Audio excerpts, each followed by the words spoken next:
moi, j'ai travaillé dans l'entreprise privée pendant une quinzaine d'années. J'ai été dans des usines, des shops. Là. Je portais mes bottes. Là. Je n'étais pas habillée comme ça, mon casque puis mes lunettes de sécurité. Puis j'allais voir les gars. Puis moi, je pense que les propositions qu'à Québec solidaire, on a, pourraient leur parler, mais peut-être à cause des perceptions ou des images ou des clichés qu'on se fait de Québec solidaire, ils pourraient, ces gens-là, penser qu'on leur parle pas.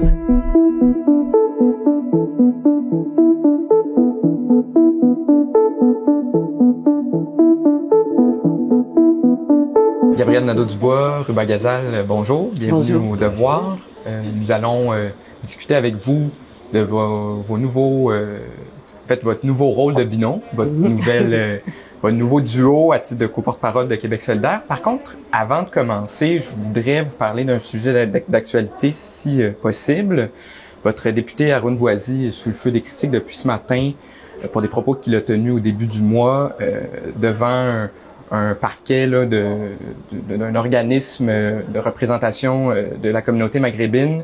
Il a indiqué que, selon lui, des députés de l'Assemblée nationale tiennent un double discours sur la question de l'entrisme religieux, que s'ils n'hésitent pas à parler des origines maghrébines ou musulmanes, par exemple, des employés de l'école Bedford, ils ne le font pas pour les 9 éducatrices du Centre de réadaptation de Cité des Prairies à Montréal. J'aimerais savoir, tout simplement, compte tenu des réactions politiques, là, vous avez peut-être entendu M. Drainville dire que c'était des propos irresponsables. Marois Risky, Pascal Bérubé lui ont demandé de rétracter également ses propos. Comment ont-ils raison de réagir comme ça? Ben, en fait, nous, ce matin, Gabriel et moi, on a eu une rencontre avec Arun par rapport à ce qu'il a dit, puis on lui a dit qu'on trouvait que c'était exagéré, les propos qu'il a tenus, et aussi maladroit. Même si après ça, il a rectifié, là, il a dit que c'est pas ça qu'il voulait dire, etc. Mais pour nous, c'était très, très important là, de dire fermement que ses propos étaient maladroits et exagérés. OK. Vous dites maladroit, exagéré. Mm-hmm. Je vais vous lire la phrase qu'il a prononcée. Mm-hmm. Nous voyons malheureusement, et Dieu sait que je vois ça à l'Assemblée nationale tous les jours, la construction de cet autre qui est maghrébin, qui est musulman, qui est noir, qui est autochtone et de sa culture qui, par définition, serait dangereuse ou inférieure. Mm-hmm. Sur le fond, êtes-vous d'accord avec les propos de M. Boisy? J'ai souvent dit dans les dernières années qu'il fallait, dans les débats sur l'immigration, sur l'inclusion, se tenir loin de toute polarisation. Parce que je pense que ça ne nous fait pas avancer. Puis cet appel-là à des débats sérieux, mais le moins polarisé possible, c'est un appel qui vaut pour mes adversaires, pour nos adversaires, mais ça vaut aussi pour notre équipe, pour les solidaires. C'est ce que je pense. Là-dessus, je pense que d'ailleurs, Ruba et moi, on est vraiment sur la même longueur d'onde. Je pense que des déclarations comme ceux-là, ça contribue à polariser davantage qu'à trouver des solutions. C'est pour ça qu'on trouvait ça important, Ruba et moi, de parler avant ce matin. OK, mais vous répondez pas directement à la question. Êtes-vous d'accord pour dire qu'il y a une certaine construction de l'autre à travers les débats politiques sur l'entrisme religieux, on a entendu les termes entrisme islamiste dans les dernières semaines, les derniers mois. Êtes-vous d'accord pour dire que certains faits qui sont rapportés par M. Boisy qui sont réels? Vous nous avez entendu, Ruba et moi, souvent dire que quand des leaders politiques utilisent des termes comme envahissement, comme entrisme religieux, je pense que ça aussi, de l'autre côté du débat, c'est des déclarations qui contribuent à polariser plutôt qu'à trouver des solutions. Par ailleurs, il y a même des militants au Parti québécois qui ont eu la même réaction que nous, comme M. Plamondon a fait ces déclarations-là. On n'est pas les seuls à avoir trouvé que ça ajoutait des tensions plutôt qu'à trouver des solutions. Donc, je pense que Ruba et moi, là-dessus, on a une sensibilité. Qu'est-ce qui était maladroit dans les propos de M. Boisy en ce moment? Vous dites maladroit, Mme Gazal? Mais en fait, sais, moi, vous m'avez entendu, là, ça fait longtemps aussi que je critique la façon que le discours sur l'immigration est tenu. Des fois, c'est négatif. Des fois, on a l'impression que on dit que tout est de la faute des immigrants. Puis ça, c'est des choses qu'on a déjà dites à plusieurs reprises. Puis c'est vrai. Après ça, ce qui est important, c'est qu'on tienne ces discours-là, tu sais, pas en divisant, en essayant de rassembler. On peut avoir des débats très très sains et fructueux sur l'immigration. Ça t'a divisé? Une chose est sûre, tu sais, c'est aussi important pour nous quand même de rappeler que il faut pas faire dire à Aaron des choses qu'il n'a pas dites. Il n'a pas dit que les élus de l'Assemblée québécoise, de l'Assemblée nationale étaient racistes. Quand on s'est parlé ce matin, il nous l'a réitéré que c'est ni ce qu'il a dit ni ce qu'il pense. Il n'y a aucun député à Québec solidaire qui pense que les élus de l'Assemblée nationale sont racistes. Donc ça, je pense qu'il faut aussi,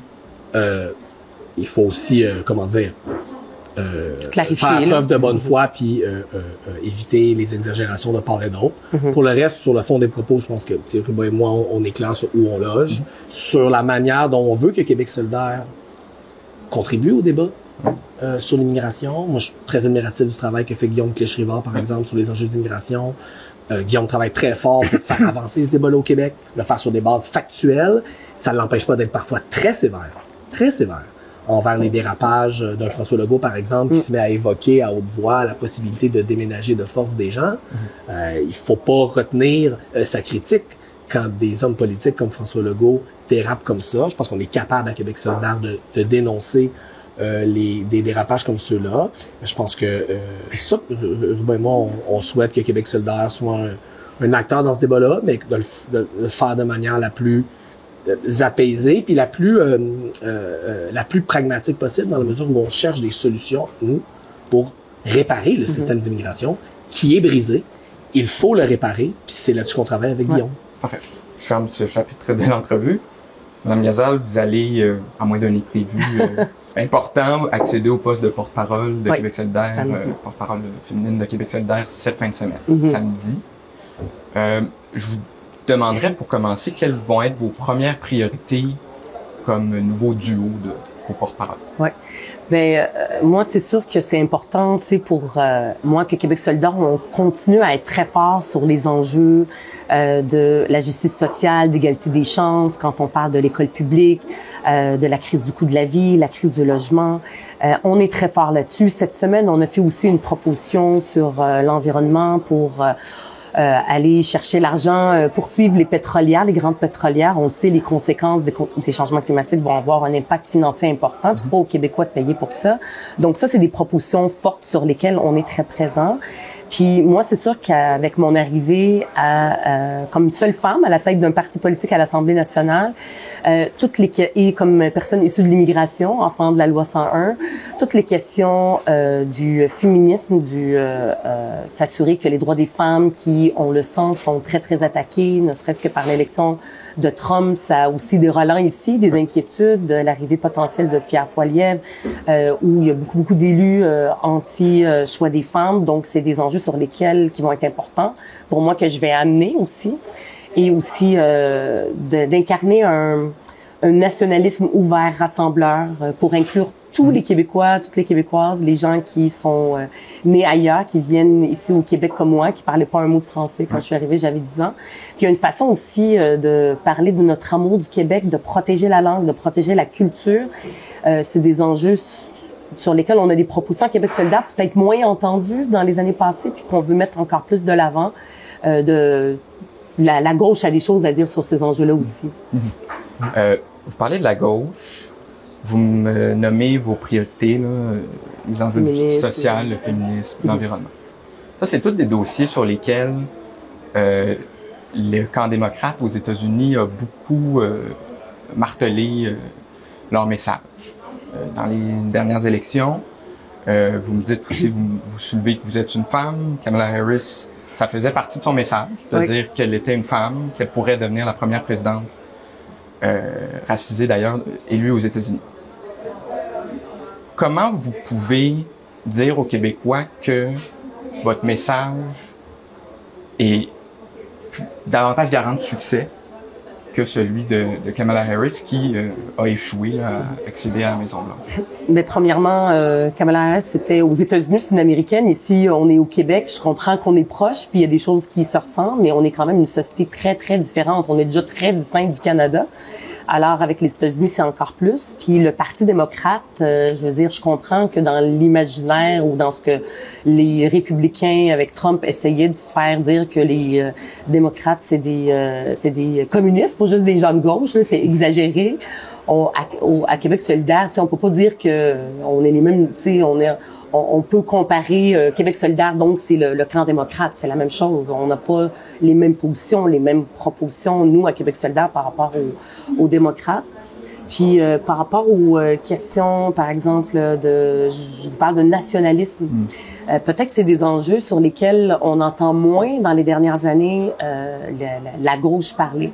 Moi, je me rappelle quand je suis arrivée à la fin des années 80 au Québec, il y avait un discours nationaliste très ouvert, d'amour du Québec, de protection du français, mais en voyant les immigrants puis les gens qui viennent d'ailleurs puis qui viennent apprendre le français ici, que ce soit dans des classes de francisation, comme mes parents ou moi, dans une classe d'accueil, ben c'était une richesse. C'était ça le discours qui était entendu dans ces années-là et même avant, d'être de gauche, d'être progressiste pour la justice sociale et d'aimer le Québec et d'aimer donc le Québec pas juste comme un slogan vide, mais c'est-à-dire d'avoir des services publics forts, d'avoir un filet social pour que toute la nation, les gens qui viennent d'ailleurs ou les gens qui sont ici depuis 400 ans se sentent inclus. Ben c'est ce discours-là qui peut-être dans les dernières années a moins été entendu à gauche et moi je veux le mettre vraiment de l'avant-plan. Je veux qu'on reste fort sur les enjeux que j'appelle du beurre ou du pain sur la table, par exemple le programme d'alimentation scolaire dans les écoles pour que les enfants arrêtent d'avoir faim, la crise du logement, la crise du coût de la vie, la question environnementale, le féminisme, ça c'est notre force à Québec solidaire, mais je veux aussi qu'on soit fort sur les enjeux du cœur. C'est d'être québécois, mais aussi d'être ouvert sur les gens qui viennent d'ailleurs. Puis on a des propositions à Québec solidaire là-dessus. La langue, par exemple, protéger la langue française, c'est pas dans les chambres à coucher là qu'on va la protéger, c'est en s'assurant que au travail, ça soit la langue qui soit parlée à n'importe quel niveau hiérarchique, par exemple dans une entreprise ou un milieu de travail. Et ça, c'est pas gagné au Québec. C'est comme ça aussi qu'on peut protéger la langue française avec notre façon. On ajoute là-dessus, tu sais, la société américaine et la société québécoise sont des sociétés profondément différentes. D'ailleurs, cette différence-là, on l'apprécie plus que jamais dans les dernières semaines. Et une des différences, c'est qu'au Québec, la question sociale et la question nationale ont jamais pu être dissociées. C'est les questions de justice économique, de défense des services publics, de défense des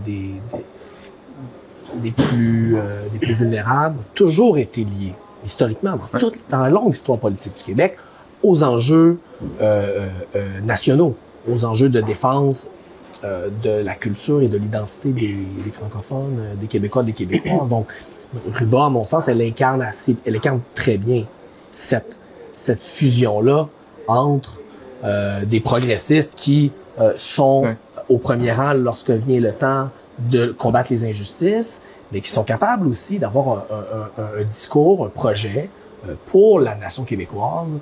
Et la nation québécoise, pas telle qu'on la fantasme. La nation québécoise réelle, celle qui existe pour vrai. Pas celle... Et la nation québécoise, c'est pas un artefact qu'on souhaite mettre dans un musée pour la protéger. C'est, oui, une histoire, mais aussi un projet. Puis Ruba incarne bien cette fusion-là entre une gauche qui est à la fois sociale et nationale. Parlons-en des vrais Québécois.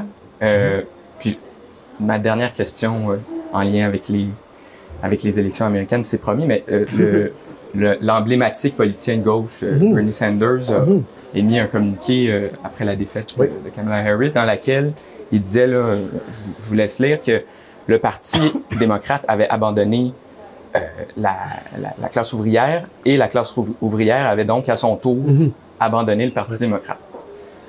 Comment allez-vous faire pour aller chercher le vote de la classe ouvrière? Parce que vous parlez beaucoup du pain et du beurre, justement. Oui. des enjeux d'insécurité économique. Ouais.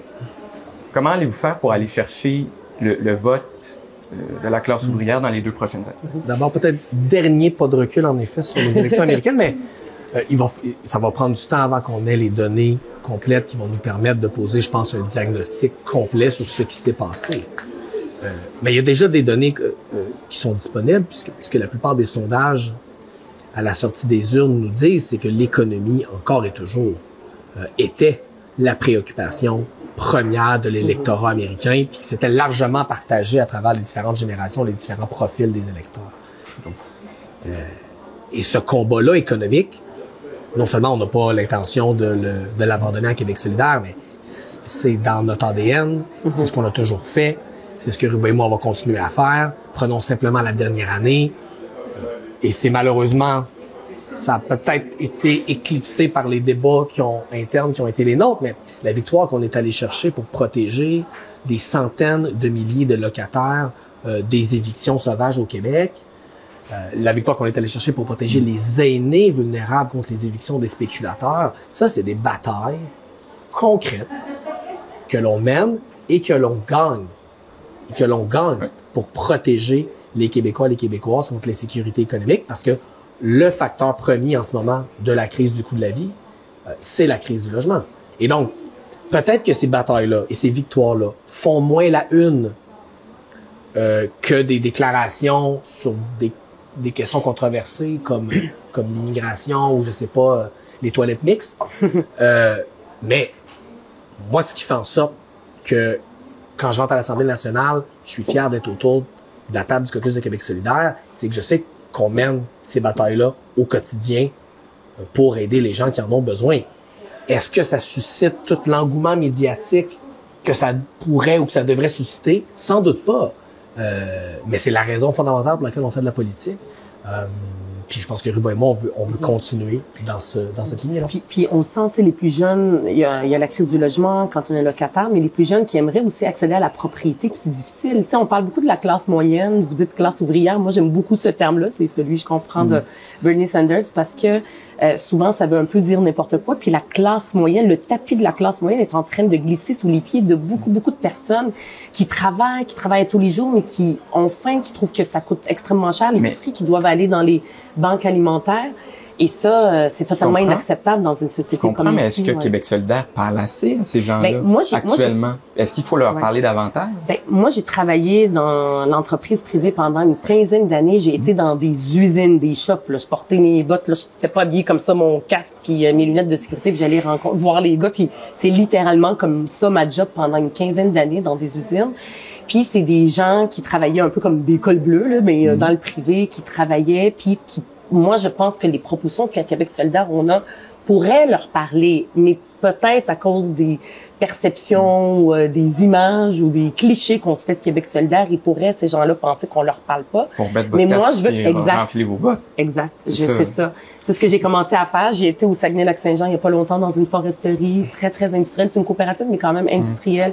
J'étais présente, puis quand je leur ai parlé de mon travail passé, ils voyaient que je comprenais très bien leur réalité. Puis ça, faut le faire encore plus pour faire encore plus entendre nos propositions qui vont les toucher, eux, de façon très concrète. C'est important de distinguer deux choses.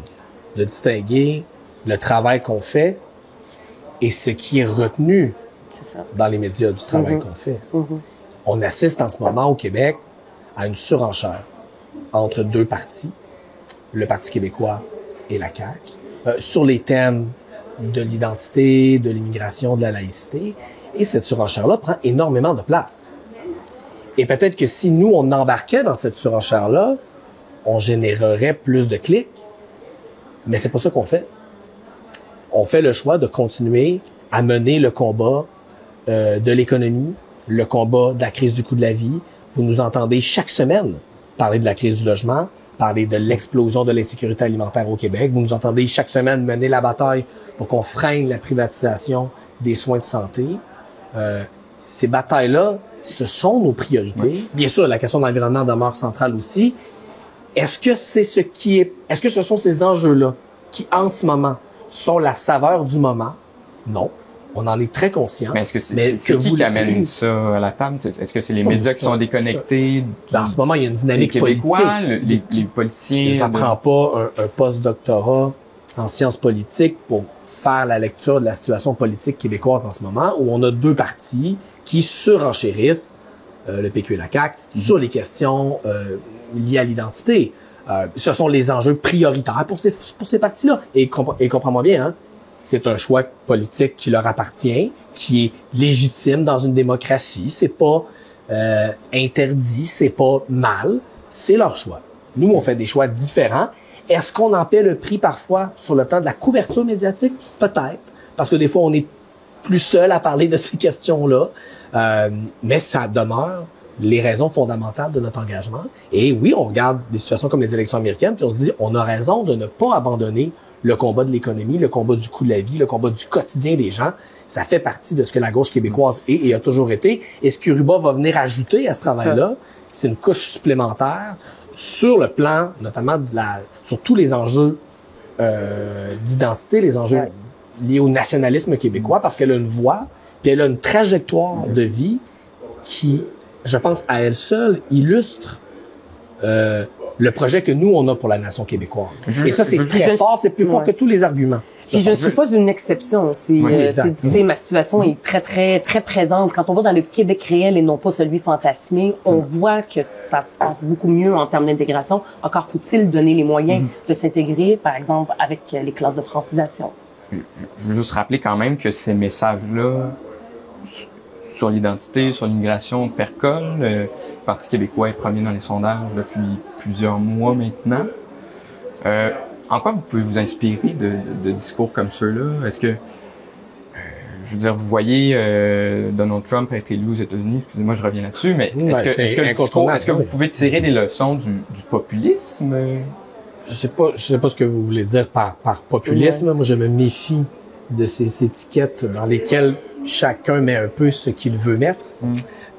Mais il faut, je veux dire, Québec solidaire, c'est né d'un regroupement de gens qui voulaient défendre les gens qu'on n'entend pas, les gens qu'on entend peu. Depuis, je pense qu'on a élargi notre projet pour être le parti qui, en ce moment, par exemple, à l'Assemblée nationale, mène le combat sur la question du coût de la vie. Et le combat du coût de la vie, sur la crise du coût de la vie, c'est pas juste un combat pour les plus défavorisés, là. Comme le disait Fabien Ruba, puis c'était très important. C'est aussi un combat pour sauvegarder la classe moyenne au Québec. Pour s'assurer que les conditions institutionnelles de la classe moyenne au Québec demeurent. C'est un système de santé où on n'a pas besoin de s'endetter pour se faire soigner. C'est une école publique qui donne des chances égales à tout le monde de réussir. Ça veut notamment dire, pas seulement, mais notamment ne pas avoir faim à l'école. Ça veut dire faire la lutte au changement climatique pour s'assurer qu'on se ramasse pas dans quelques années avec une facture impayable de milliards de dollars causés par les dommages des pétrolières. Ces combats-là, c'est des combats pour la majorité des Québécois. Puis, tu sais, tant et aussi longtemps qu'au Québec, on reste dans cet état de province. Je comprends que l'appui à l'indépendance est à 37 %, là, il est pas plus élevé. Mais il y a quand même un malaise identitaire qui existe chez les Québécois de dire, ben, on veut rester une nation forte, on veut protéger notre langue, qui nous sommes, ça existe.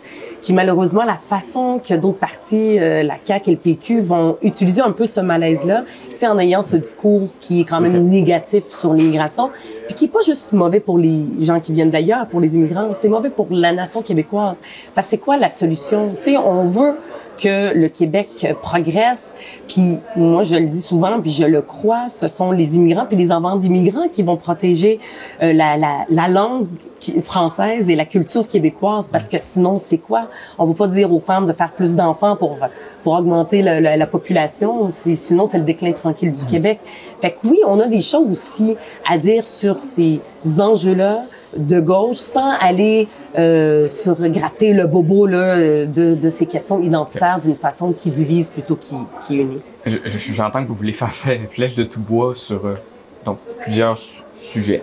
Là, cette fin de semaine, il y aura un congrès à Montréal, en fait en virtuel, sur les statuts de Québec solidaire. Monsieur Nadeau-Dubois, vous en aviez parlé comme une étape parmi 3 étapes pour rendre le parti plus pragmatique. Aujourd'hui, en date du 14 novembre 2024, on en est où dans ce virage pragmatique? D'abord, la réforme des statuts du parti qui va se conclure en fin de semaine est un processus qui a commencé en 2021. Donc, bien avant les turbulences du printemps. Et moi, j'ai toujours cru dans ce processus important. J'y croyais au printemps dernier. Et moi, j'ai voulu souffler dans cette voie-là en disant, il y a là un chantier important pour l'avenir de Québec solidaire. C'est ce que j'ai fait, j'y crois encore. C'est une étape importante, ce qui va se passer en fin de semaine, où on va venir simplifier d'abord l'implication militante à Québec solidaire, où on va venir rendre nos différents processus plus rapides, plus efficaces, dans l'objectif de passer peut-être un peu moins de temps en réunion, puis plus de temps sur le terrain pour changer les choses. Moi, c'est quelque chose que je répète depuis mes premiers mois à Québec solidaire. J'y crois encore. Donc ça, c'est un chantier qui va être important, puis qui est un moment important pour ce souhait que j'ai qu'on devienne un parti. Vous avez quand même franchi une étape importante avec la déclaration de Saguenay le printemps dernier, en juin. Oui. Donc, je répète ma question, mais vous êtes rendu où dans ce virage pragmatique-là? Est-ce que vous avez déjà l'impression d'avoir fait du chemin pour convaincre les Québécois d'adhérer à votre projet? Moi, je ne tiens pas de tableau de pointage pour savoir comment va Québec solidaire. Une chose est sûre, moi, je suis très content du travail qu'on fait. Je vais te donner un exemple. La bataille qu'on mène actuellement sur l'alimentation scolaire, pour moi, est un excellent exemple. Un programme universel d'alimentation scolaire, c'est à la fois un projet qui est ambitieux, c'est une politique sociale ambitieuse. C'est pas très à la mode au Québec de proposer des bonifications du filet social. Ce qui est plutôt à la mode, c'est de proposer qu'on le réduise.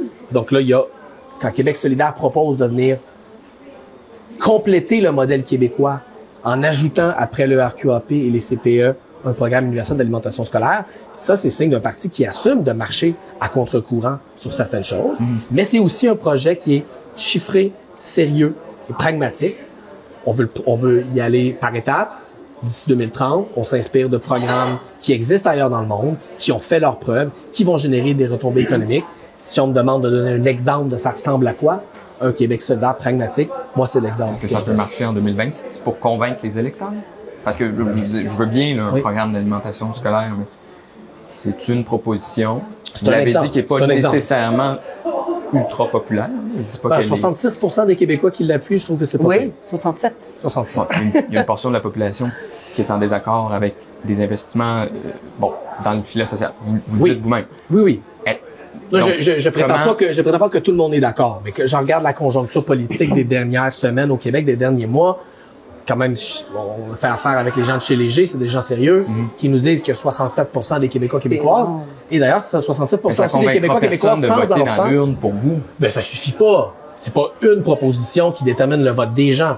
Mais si on me demande de donner un exemple de c'est quoi un Québec solidaire qui est fidèle à ses valeurs, tout en étant pragmatique, moi, c'est l'exemple que je trouve qui est le plus précis. La crise du logement, la loi Françoise 2.0, je veux dire, c'est très, très concret. Ouais, c'est ça. Votre collègue Vincent Marissal a qualifié le printemps dernier de printemps de merde. Je reconnais Vincent. Bon, évidemment, il y a eu plusieurs diagnostics qui ont été posés sur Québec solidaire, Catherine Dorion, Émilie Zessart-Terrien, Amir Kadir, j'en passe. Aujourd'hui, Madame Ghazal, vous estimez-vous, parce qu'il y a beaucoup de choses qui ont été dites sur le leadership de M. Nadeau-Dubois. Aujourd'hui, évidemment, vous serez assermenté demain, mais vous estimez-vous l'égal de Gabriel Nadeau-Dubois dans votre poste de porte-parole? Absolument, ça, il y a aucun doute. Puis, je veux dire, je vais pas apprendre à travailler avec Gabriel demain. Je travaille avec lui depuis 2018. On commence à se connaître pas mal. Là. Je dirais pas qu'on est un vieux couple, là, mais on va le devenir. Puis j'ai pour vrai la façon, ça j'ai comme aucune inquiétude par rapport à mon travail avec Gabriel là, dans le quotidien puis dans ce qui s'en vient.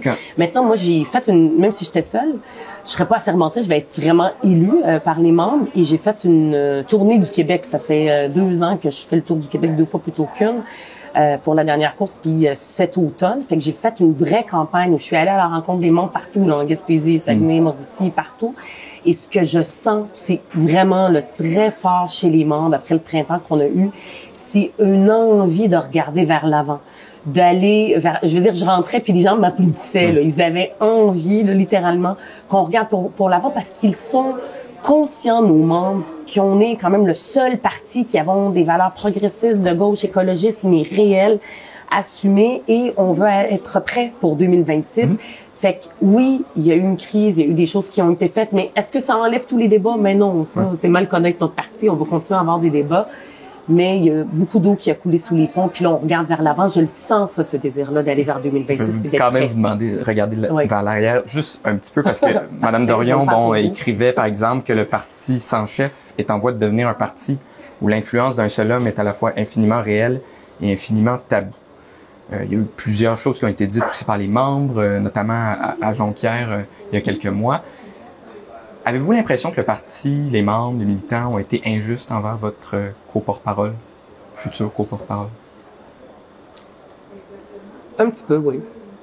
Il y a eu, je veux dire, les gens, à un moment donné, quand on est en colère, quand, par exemple, Émilie a quitté, il y a eu une crise, puis les gens sont en colère, puis là, tu sais, des choses, les gens s'expriment et tout ça. Puis même des personnes que j'ai entendues dire des choses très dures à l'endroit de Gabriel, sans vraiment connaître tous les détails. Sur le coup de l'émotion, je les rencontre, puis ils disent vous allez former un beau duo, puis pour eux, c'est important que ce soit deux, qu'on soit deux, que ce soit pas juste un ou l'autre, parce que Québec solidaire, c'est un projet collectif.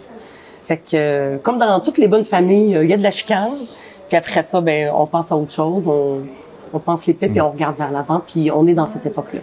C'est une question qui vous a beaucoup été posée. Je vais finir avec ça. Bon, il y a une possibilité pour vous deux de devenir candidat au poste de premier ministre à la prochaine élection. Je vais vous poser la question candidement, M. Nadeau-Dubois. Vous comptez toujours vous présenter aux élections de 2026. Allez-vous tous les deux vous proposer comme candidat premier ministre aux prochaines élections et laisser donc les membres choisir? Évidemment, en fin de semaine, on revoit nos statuts et un des items à l'ordre du jour, c'est justement la procédure de désignation de la personne qui va au débat des chefs en 2026. Donc, on ne sait même pas encore, au moment où vous nous posez la question, ça va être quoi la mécanique. Plusieurs options vont être discutées en fin de semaine.